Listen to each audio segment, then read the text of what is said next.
tignan natin kung ano ang nagawa namin mag-asawa ngayon, ano. Eto, oh, inumpisahan na namin linisin. Yan, so, 3 plants na lang ang natira. Ha? At eto, ayaw ipaputol ni John. Pangit siya ngayon, pero gaganda siya during summer. Ang ganda raw niya. So, hindi ko na siya pinakailaman.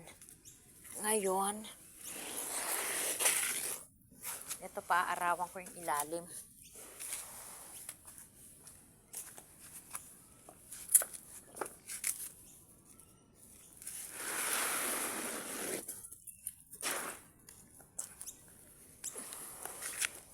Ayan.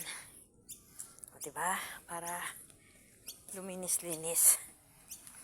Mamaya-maya, tapos ko mag-video, wawalisan ko to para luminis. Ayan, ito may damo pa dyan sa orange bag na yan. At luminis na, diba? Ayan. Kailangan ma-maintain ko to araw-araw.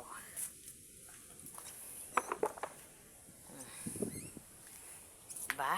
Cleanliness is next to godliness. Ayan. Tataniman ko yan ng paso na may mabangong bulaklak.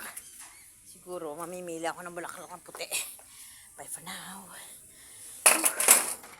Ayan, naglaban na naman ako at nagsampay ako sa area doon. 3 ano lang, rug.